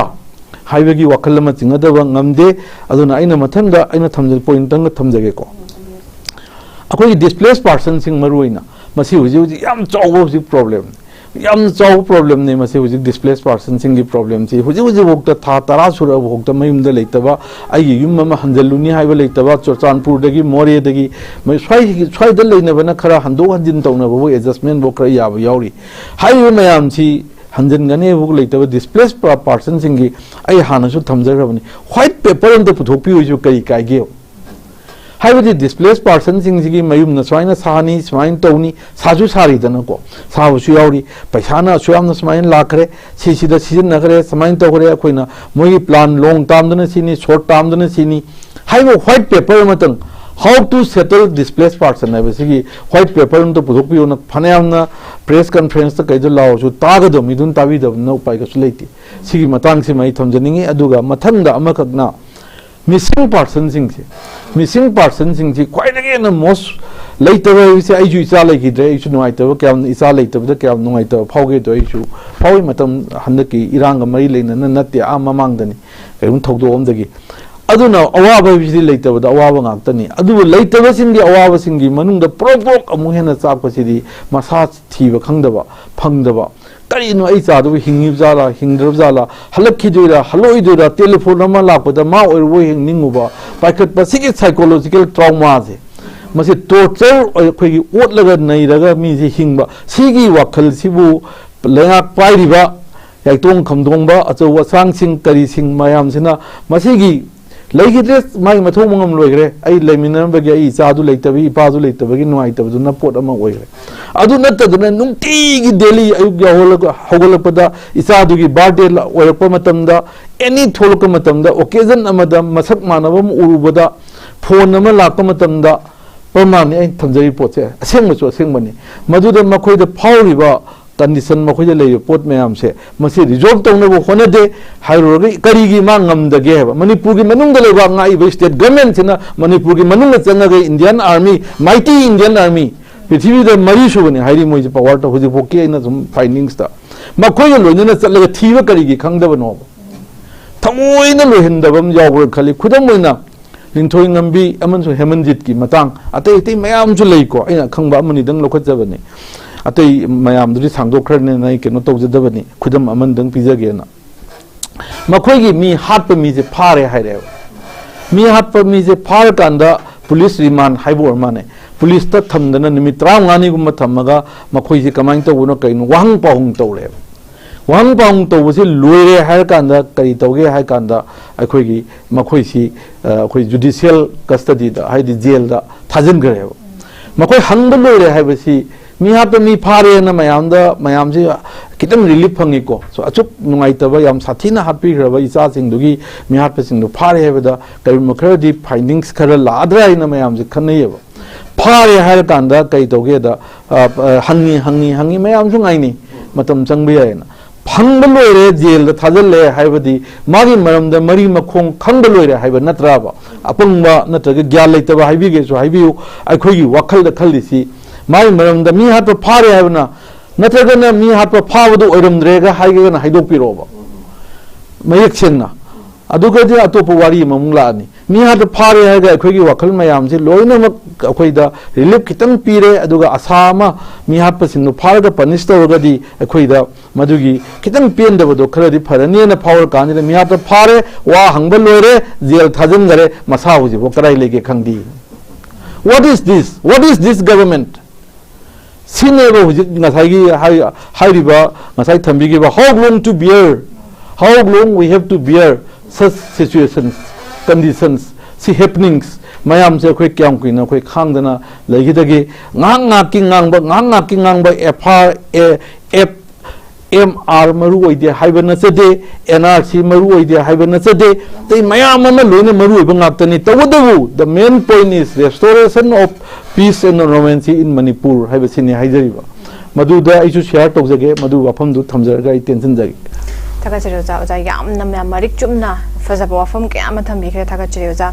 ai matang oja jalanda lakjabasi ja khoigi kainoni law and order se khoi collapse oirabra haiba jan NRC matang lu yam phajab yam khoi thambi khre aduna khunai lon sida senbel onu satina su aba hiram khuding mang tamai khuding de gengu do hojikte akhoi yam satina so thaba yamna kano taw phibam du oire aduga sigi se matung de issue se amagi matung da dum thong lai bani akhoi gi loi banai de nongoi kapab gi bu oiro amagi everything se loina mak makai khuding makta samai leide adu akhoi central government gi directed taraga direction makha da koi se leide sometimes ko oja na su pan bi ki bada scripted oiba kano gi makha da leide bra ko even su gunu gi se phawba amuk kano tarakan da nongmai kap ne ma se ko da wahang mayam am hange aduga koi hidden agenda leide bra ka da mayam su hange charak seida akoi समाई सु continue तौ लै तारगदि अदुम topic से लाक मदन कयाम कुइन no हाइबो वहंग से लाक तुसे सिदैदा कोइ हुजिक centre अमसुंग कोइगी state लैंगा खाइजबा तारे अदुना हुजिक यामना कनो तौना कोइगी मतिंग लैना तौबसिनि दरकार ओरे सावाइ सिदैदा ओजा कमाइ यिंग बिजा साइ हौजिक से कोइगी खुनाइ सिगी कोइगी सेनमिट लोनगी यांगलेन सरुदी कोइ TA haina koi adumaina lawsu yai aduga state government chu senthumgi phibam phabagi phibam ude anova project anova policy program adom da mai on chan bang ngambagi phibam adu laigani haba thajate aduga nakal amrom da karbar gi business ki entrepreneurs toiba kangbu singi ꯑꯗꯨꯝꯕ ꯑꯁꯥ ꯊꯣꯏꯗꯣꯛꯄ ꯂꯩꯇꯦ ꯍꯧꯖꯤꯛ ꯂꯩꯔꯤꯕ ꯃꯅꯤꯄꯨꯔꯒꯤ ꯐꯤꯕꯝꯁꯤꯗ ꯁꯤꯗ ꯐꯤꯕꯝꯁꯤꯗ ꯁꯨꯝ ꯆꯠꯊꯔꯛꯑꯒꯗꯤ ꯑꯩꯈꯣꯏꯒꯤ ꯃꯤꯁꯤ ꯁꯨꯐꯝ ꯅꯣꯝꯐꯝ ꯂꯩꯁꯜꯂꯛꯇꯕ ꯑꯗꯨꯒ ꯍꯤꯡꯅꯅꯕꯒꯤꯗꯃꯛꯇ ꯗꯔꯀꯥꯔ ꯂꯩꯕ ꯔꯤꯀ꯭ꯋꯥꯏꯔꯃꯦꯟꯁꯤꯡꯗꯣ ꯃꯗꯨ ꯐꯪꯂꯛꯇꯕꯒꯤ ꯁꯃꯁ꯭ꯌꯥ ꯑꯃ ꯍꯧꯖꯤꯛꯁꯤ ꯃꯥꯌꯣꯛꯅꯕ ꯍꯧꯔꯦꯅ ꯑꯗꯨꯃꯥꯏꯅ ꯂꯧꯖꯩꯌꯦꯕ ꯑꯗ ꯂꯩꯔꯤꯕ ꯐꯤꯕꯝꯁꯦ ꯃꯁꯤ ꯑꯦꯖ ꯏꯠ ꯏꯁ ꯀꯟꯇꯤꯅ꯭ꯌꯨ ꯇꯧꯕ ꯇꯥꯔꯒꯗꯤ ꯃꯁꯤ ꯀꯔꯤ ꯍꯦꯟꯒꯠꯂꯛꯀꯅꯤ ꯍꯥꯏꯕ ꯃꯇꯝꯗ ꯑꯩꯈꯣꯏ ꯃꯁꯦꯜꯒꯤ ꯃꯔꯛꯇ ꯑꯉꯝꯕ ꯐꯣꯏꯅꯕꯤ ꯂꯥꯛꯅꯕꯤ ꯃꯨꯟꯅꯕꯤ ꯑꯗꯨꯒ ꯃꯗ ꯑꯩꯈꯣꯏ ꯑꯆꯨꯝ ꯃꯔꯥꯟ ꯈꯪꯅꯔꯛꯇꯕꯤ ꯁꯤꯅꯕ ꯈꯪꯅꯔꯛꯇꯕꯤ ꯑꯗꯨꯝꯕ ꯃꯈꯜꯒꯤ ꯀꯩꯅꯣꯃ ꯁꯤꯆꯨꯋꯦꯁꯟꯁꯦ ꯃꯁꯤ ꯁꯣꯏꯗꯅ ꯅꯤꯌꯔ ꯐ꯭ꯌꯨꯆꯔꯗ ꯂꯥꯛꯀꯗ꯭ꯔꯥ ꯍꯥꯏꯅ ꯅꯤꯌꯔ ꯐ꯭ꯌꯨꯆꯔ ꯅꯠꯇꯦ ꯍꯧꯖꯤꯛ ꯂꯥꯛꯄ ꯍꯧꯔꯕ꯭ꯔꯥ ꯍꯥꯏꯅ ꯈꯜꯂꯦ ꯀꯣ ꯑꯗꯣ ꯍꯧꯖꯤꯛ ꯂꯩꯔꯤꯕꯁꯤꯗꯒꯤ ꯍꯦꯟꯅ ꯁꯥꯊꯤꯔꯛꯈꯤꯒꯗ꯭ꯔꯥ ꯍꯥꯏꯅ ꯈꯜꯂꯦꯕ ꯐꯣꯔ ꯑꯦꯛꯖꯥꯝꯄꯜ ꯑꯩꯈꯣꯏ ꯃꯅꯤꯄꯨꯔꯗ ꯑꯩꯈꯣꯏꯒꯤ ꯊꯣꯛꯏꯕ ꯂꯥꯟꯁꯤꯒ ꯃꯔꯤ ꯂꯩꯅꯅ ꯃꯤꯌꯥꯝꯗꯒꯤ ꯃꯇꯦꯡ ꯄꯤꯌꯨ ꯃꯤꯌꯥꯝꯗꯒꯤ ꯃꯇꯦꯡ ꯀooperation ꯄꯤꯌꯨ ꯍꯥꯏꯗꯅ cooperation ꯁꯤꯛ ꯇꯧꯕꯅ ꯑꯗꯨꯅ ꯇꯣꯉꯥꯟꯕ ꯑꯃ ꯑꯣꯏꯅ ꯂꯩꯔꯀꯥꯟꯗ ꯃꯗꯨ ꯅꯠꯇꯕ ꯇꯣꯉꯥꯟꯕ ꯑꯩꯈꯣꯏꯒꯤ ꯉꯥꯏꯍꯥꯛꯀꯤ ꯃꯤꯉꯣꯟꯗꯒꯤ ꯄꯩꯁꯥ ꯂꯧꯕ ꯌꯥꯅꯅꯕ ꯃꯤꯉꯣꯟꯗꯒꯤ ꯅꯝꯍꯥꯔ ꯄꯩꯁꯥ ꯂꯧꯕ ꯌꯥꯅꯅꯕ ꯑꯗꯨꯝꯕ ꯃꯈꯜꯒꯤ ꯇꯦꯛꯇꯤꯁꯇ ꯑꯩꯈꯣꯏꯒꯤ ꯃꯃꯤꯡ ꯊꯣꯜꯂꯒ ꯃꯤ ꯐꯥ ꯃꯤꯄꯨꯟ ꯇꯧꯕ ꯔꯦꯟꯁꯝ ꯂꯧꯕ ꯑꯗꯒꯤ ꯄꯨ ꯊꯥꯡꯕ ꯉꯝꯃꯣꯏꯗꯕ ꯑꯗꯨꯝꯕ ꯑꯩꯈꯣꯏꯒꯤ ꯍꯥꯔꯗꯁꯤꯞ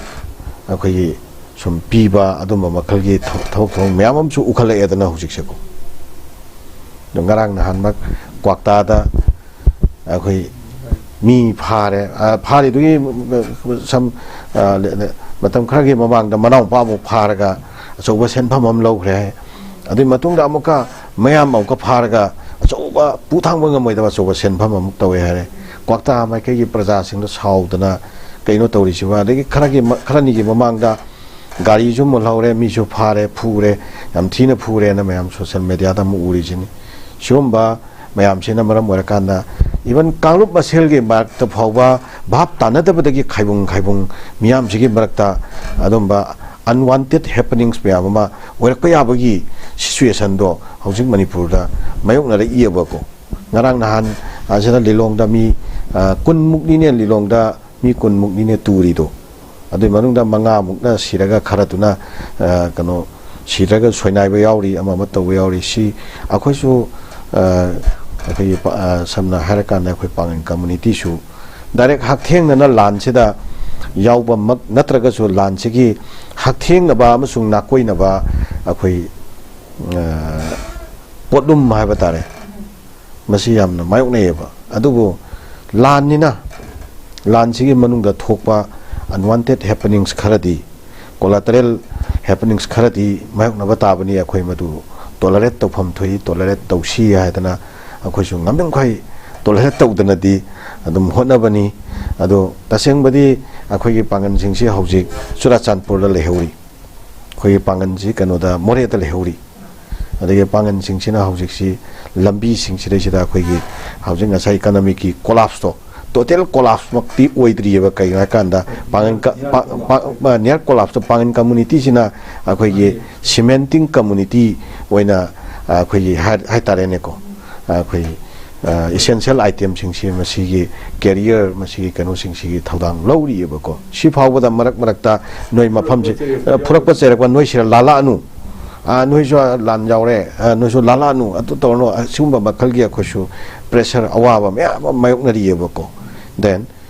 government ki loisang sing se chingda total collapse oigadabado madu pangangi leriba khoi employee sing officer sing leriba mayam se hojik almost chingda ngaktani hojik government na thambiri se adu thamdab su yadaba aduna maram orakanda government ki khoi kano se akhoi functioning se masi intensify tawri bune wa hojik se na sigi tanja se da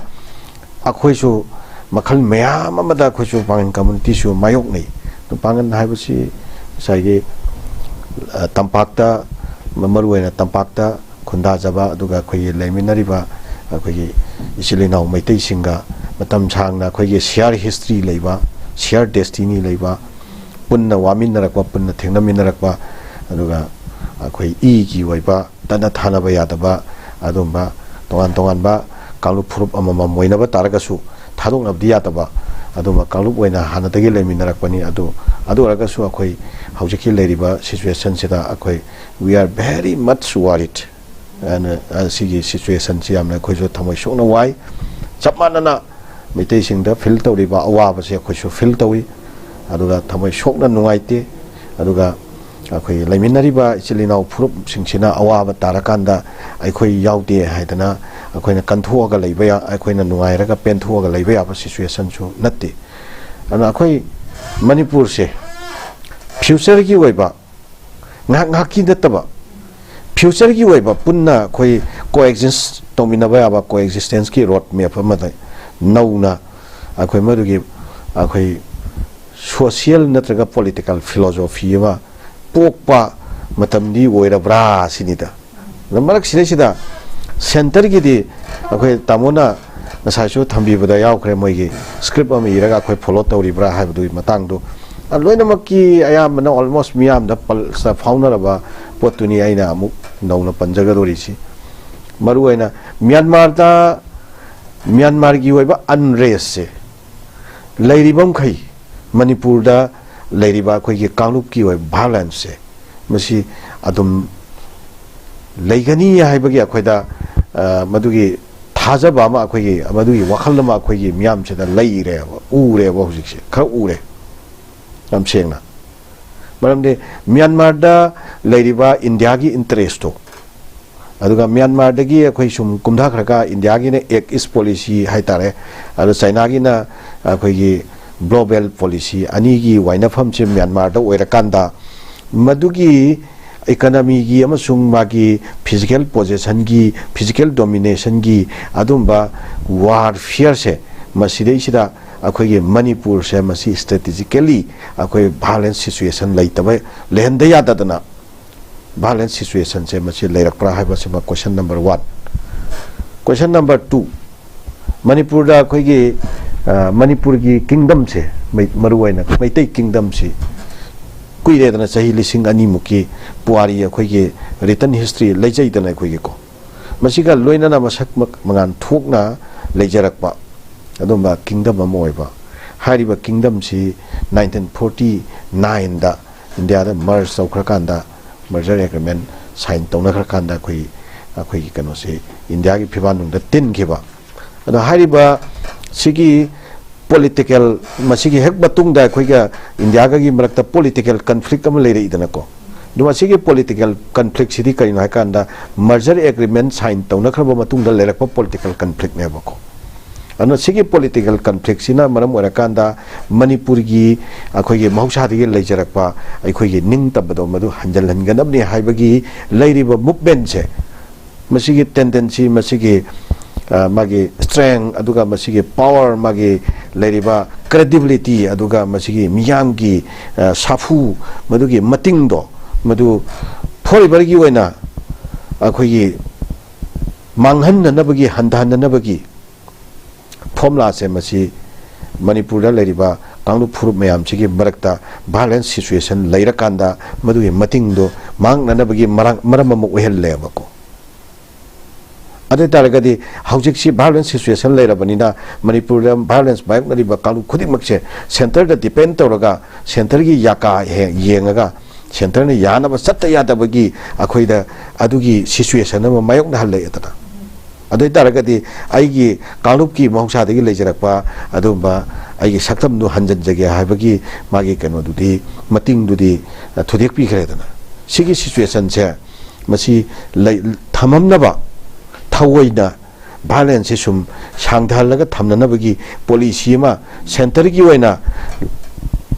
मसिगी hidden agenda दा Lebra लेरमगनी हाबसे मसी आमन almost अखोइगी मियाम सिदाजु मसिगी वखलोन से फाउनबा आई माल लेबा तमको अदा अखोइना लाक्चनिगी वादे नाखल अमरोमदा चिंद लेबिरिबा इचिलिनाउ सिंगसिगिसु आई बायस ओइना नतबा rational ओइना आई opinion खितंग थमजगेबा India government ना कैसु अखोइगी चिंगी जगह सिंगदा अखोइगी तोंगानबा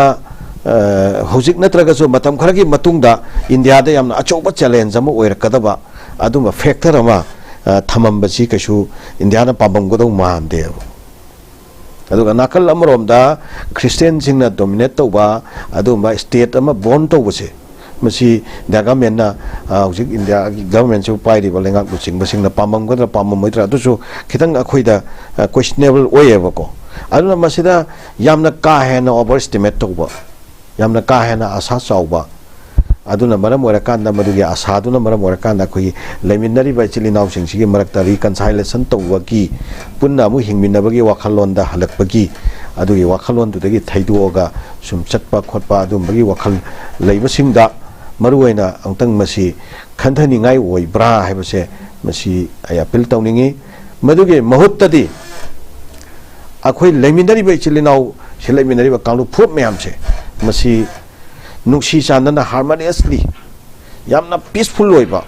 mawongda akhoi lamdam sida mahausa dagi leiminarakpa atumaina phajana tangdu leitana yamna cooperatively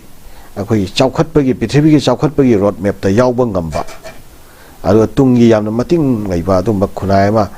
semamna bagi wakhalonda amuk akhoi mayamse shum khanaraga leidau sarupudi madugi wakhalama chumchanna bagi wakhal amatu oiba wakhalonda akhoi lakpana pharoidra separate tabagi tokhai tabagi khaidokpagi amatobagi si wakhalon sina sum mangoi naraga sum chanagragati result tendu leitadana umchaki gadra ade india government di maduda khudong chaba lauraga akhoi mayam je masi gil lairiba movement tungi future gi workpa yaba adugi kano singdo mating singdo thureng na bagi yetheng na bagi plan da sungkhong thangjalakpagi mami ma chauna tarabani na no nakal amramda myanmar da leriba india gi interest to sap tauna na bagi damta manipur da kalu masel gi marakta khana chainaba lakhan mase masi haktheng na masum na koi na india na promote tawwa policy oirabra haibase masi oire haiba makti ai haijaroi ko the way of Rahabiji Wahang New Sum Lotion than a labor set a Torisi, Madu like Tamjaka, Duga Arway boy, Wapam Amana. How Jack Lady were Pibam Chayam Tuna Lakshan Naba Michael Kodim Maktagi Akoi Tongan Chanaba Nataba Anamani Purgishu Akoi political party sing Lengaki Lusing Basing Ransti leader sing Mase Tongan Chanaba Nataba. Akhoi yam punna kokchum chantaraga CSO singshu political party singshu aduga khangai leribe academician singshu tongan ba layar gi level dagi punchanara aga akhoi punna center gi mayon chum yengaga leibada akhoi gi solution oigado mande akhoi masigi oiba solution ama thuna purakpa yanana ba akhoi karamba mongda khong thangjan sige haibasigi step amati Junction Matam where a bra have from Singasi Canon in a Musigi Aroiba when I share Tozagi. I'm no idea Daniel Pazana Manitum Tambire, I know Selapoina, as I would like to use Matam Sukatan Kanatom, Tantambioza, a Kozana was a high big Zalana, so Habadi, Sintergi, Yakai, and Gadum lady, or Ocean Pressure Purakte, and Dugamiam, said if they could make Taptango Gadum lady, and Lengo couldn't the Canoto, the Duga Quisnam, Cana, Taza do no Canada, Wakatunoka, don't know have a Simayam, Canoto, put them oil. The Kayam Queen, this might continue to look quick can't get the receipt. So I said that Roselapoina Zamatim Tambiram. Survala Nasagi a Marub Zalana Tambi to the Myanmar Matanto Yam Chumi Myanmar si Pector Mokuzi Uribashida Uribani Adu Mase Akwigi Bharat Sarkan Ohin Bani Mahoin Wehel Levamasi Kaigino Hamatum da Akwigi Myanmar su Maning Tamaleva Mo India su Ekrava Sangrava 70 years more than 70 years Samki history says the Akhoi Congress Party have a tar. Sina Panama Tamam Sulay, parties Panama Tam Sulay, Myanmar military junta leva, like Tamatam Sulay, democracy, Mathematic Kirkatani. Adu Adugam Sang Panramatam to the Huzik Paliva BJP Sarkar, Central Leriva, Amasung State Paliva Sina, double engine Sarkar Sina, Manipuri sing the Wahanbase. Handekis Wine Wahan Basum to Tokitri. Hana Sadum Palaga Myanmar si Bono contention between China and the India Dum Oilapanem. अदो diplomatically मखोई foreign policy दो निंगथीना manage तौर लापदुना यामना look east policy गन लाए हुजी लुक इस पॉलिसी का लोई पुंचाई चाइ ग्रेदना को याम Seng highs तारगदी सिगा योगनो look east policy का योगपदा अखोई इसामक यावना चंगदना मनुंगना तौदना मसी यामना फबा इंडो म्यांमार एसोसिएशन की सोइसी अखोई ऑफिस ब्यारंगो ओयदना सुम तौजरपनेबको असिगी पोचिंग युजी पुंचाई चाइरे असुक सांग लापा म्यांमार अमसुंग इंडिया की हिस्ट्री सिदा हुजिक पालिबा सरकार सिना थोहलिबसे समायना थोपदी अमुक्ता मखोइना थोहनबनी चुम्मी वन ऑफ द फैक्टर्स नि म्यांमार की जियोपॉलिटिक्स से अदु मसे फॉरेन पॉलिसी हैतबदगी म डिप्लोमेटिक ओइदबदगी मखोइना थोइना मसे थोहनगेना थोन पोट अमनेना आइदी अदवाइन थमजनिंगे जजला अदो अनिसुबदा पुन्ना हिंगमिनबगी अनुवा अखोइना कैनो अमा सेमगतमिनबा सागतमिनबसे याम चुम्मी अखोइ इसामक मसे हुजिक पालिबा बीजेपी सरकार अमुका हाइजरेके को वारू विद्यादि मसिना ओरपसिदगी काइगिबनेबा for the last more than 30 years Manipuri की लेरिबा अखोइ मणिपुरदा लेजरिबा कैनो मयामसिना जजाला लोइसे तुम जाओ लाइनी अखोइ चिंग तम पुनबा खोटपा निंगोन चाकोबा अदु मयाम जे तौदना आई इसामक गवर्नमेंट थबक तौबनिना फमदि पा यादबनिना Manipur peace and integrity council ना पी काउंसिल की फाउंडर एडवाइजर को ओइजदना 2000 अदाइदगी 1 अदाइदगी 7 अदाइबो ओइजरमे 8 अदाइबो समाइन तौदना अखोइ सागतना मणिपुरी नेशनलिज्म हाइगदरा अपुनबा यूनाइटेड मणिपुर अमसे अखोइ सागलम कांदा सही कुंथ्रा निफू यांखै चंग अहलमन मयाम सोशल वर्कर मयाम सिविल सोसाइटी ऑर्गेनाइजेशन मयाम सागलमजे हंदक की टाइमिंग की था तरा से पुंथू थुगाइबने चुमनगी खुथुराइ नते लिगली अकाइ लिगली मचे थुगाइबदोंना थुगाइखरबने सिमाइन तौदना थमजनिंगे अदुबु थुगाइखरेदना अखोइ तुमिन्ना लेबे यादबनिना अमुंगना सागतमिनबगी मथौदो याम चुम्मीना आई अदुमाइन थमजगे अरोइबदा पॉलिटिकल पार्टी सिंगी अदगी अदु अदा दोला दली नाइदना सिविल सोसाइटी ऑर्गेनाइजेशन मयाम पुंजनबसे मसे अखोइ ममांगनसु हन्ना हन्ना हुजिकी ऑनरेबल सीएम सिदैदा अखोइ यौजगे हाइदना अखोइना बीजेपी की मरमदा ngangeदना अखोइना हुजिक सरकार सेमगदब नतेवनी मी मंगा गक लेरगे एमएलए कमाइन सरकार सेमदुइनोबा पॉलिटिकल पार्टी अमगी पॉजिटिव ओइबा रोल दो अदु गक लौजबे वादनेबा ओपोजिशन द लेबा पॉलिटिकल पार्टी अम ओइबगी अदुना अखोइजु मसी यौजगे लेबा के थौदो वाथोकिदा अखोइजु खन्नबदे यौजगे सरुक याजगे पांगलगी वाखलगी लोकसिंगी तानबे याबा तानसे कंट्रीब्यूट तौजगे हाइबसे आई इसामक याउना अहनसिंगना पुबीदना सेनियर लीडरसिंगना हंदक तसु रिसेंटली सो अमुक चंगजरुबने हाइजरबने ममांगदसु हाइगिबा कयामसु लेगरे पुन्ना चमिनसेन असिबा अखोइना सुदुम थमजे सिविल सोसाइटी ऑर्गेनाइजेशन की लीडर सिंग इंटेलेक्चुअल सिंग अदुगा लेबो पॉलिटिकल पार्टी सिंग की ओपोजिशन द लेरिबा मयाम सिगी पुलप अपुनबा मदगी मी खर खल्लगा अब अपिकबा फोरम अमा सेमगा मसिगी पोटसे तौरगदी हेना फगदरा हाइबगी सजेशन न सिंग पीबा लेजगरे अदु ताबिगदब मिदुना ताबिदबनिना उपाय अखोइगिदि लेजद्रे हाइबसि सिनी थमजनिंगिसे अदुगा आइना लास्ट लोइसलपदा थमजनिंगबा पॉइंट अमा खक्तंग दी मसी कुकी सिंगना मखोइगी सेपरेट होमलैंड अदु अदागन तालिसे मसे याम साथीना मखोइसी मखोइदी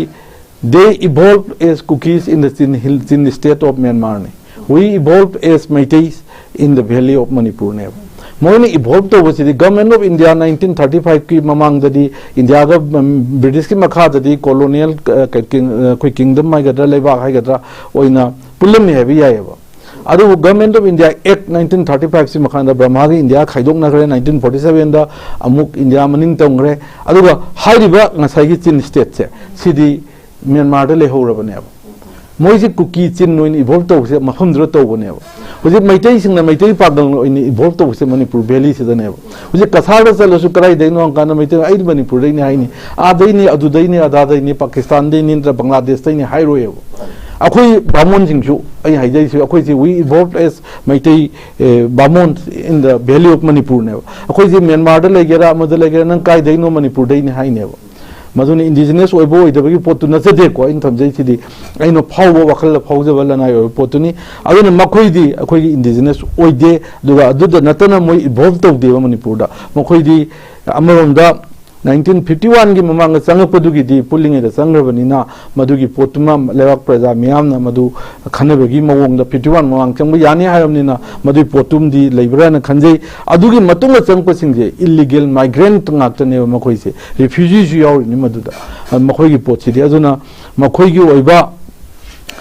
किंगडम अमा हारगा लास्ट सेंटेंस मतम दि हेनो माले अमा हक्तंग थमजगे अगर सूम कोई स्टेट में स्टेट की क्राइटेरिया लेको मागी टेरिटरी लेगदमने अदु लेगदमने मयामने खंगबिरे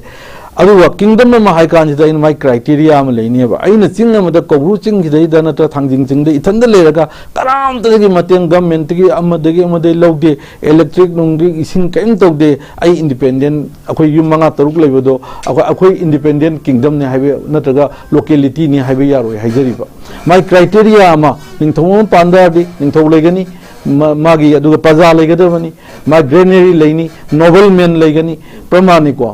अदु दंडा आर्मी लेगनी कोई लेगदब मागी फोर्ट दुर्गे अदु अदायना मोय संस्कृति तांगाकनी मसे कोई कौटिल्य अर्थशास्त्रदा चैनेकेगिदा किंगडम मो इदागदी आइना हिंदूगी अदुगी अदाई पुसनजब नचदे किंगडम मो इदागदी माई लेगदब क्राइटेरिया तरेत सप्त अंगसे लेगदबनी अदु नतबना कोई दि निंग तममी अदु तममी गाय पंगा याइबसे मसिमदी ताबद वाय हाइदारे एज ए स्टूडेंट हिस्ट्री अदुना मखोइना तालिबा सेपरेट एडमिनिस्ट्रेशन गी मंग मदुरा ताना वनरपदा वाजर गवर्नमेंट ऑफ इंडिया मदुद मणिपुर की स्टेट गवर्नमेंट से लाइवक थीबनी सुया यारोद पोट थमजर टेंशन जगे थैंक यू ओजा कोई मतम लेटे लोबन ओजा चलाना ओजा कोई पॉइंट थम्बियो है तारे इरांग से कोई करी तौरगदी क्या कुना कोई गायरोदे क्या कुना कोई खांगोदे सेंटर की साइड की स्टेट लेगा की साइड की कोई प्रजा है तारे अरोबन ओजा खतन टेंटक थम्बियो उसके मतम सु लेत्रबनिना अतोप अमतंग हपचौगे तेना लाक्चगे अखोगे तसेंबदी अखोगे म्यांमार की मनुंगदा अखोई इंडिया दा लॉयल ओइबा मियोय कांगलुप अमा लेहनबदुदी इंडिया के पंदम ओरंब याइदनको हौजी इंडिया म्यांमार से थुगाइरकपदा इंडिया दा लॉयल ओइबा मियोय कांगलुप अमा इंडिया की ग्रिप ता थमनिंगम गनिदना इंडिया ना अदो हौजिती मणिपुर दा हौजी कांगलुप की बैलेंस लेरमिना अखोई सिंग द लेबिरबा कुकी सिनाउ सिंगसी हौजी सेंटर दा डिपेंड तौदबा यादबा सेंटर ना यानबा सत्तबा यादबा तंकाम लेरेदना अदो मोइगे मचिन मनाव ओइरिबिना सोमदा म्यांमार दा लेरिबा कांगलुप सिंगदुसु अदुम इंडिया दा लॉयल ओइबा कांगलुप अमदि अदुम अंतिना लेस सिदा वायलेंस लेरी फाउदी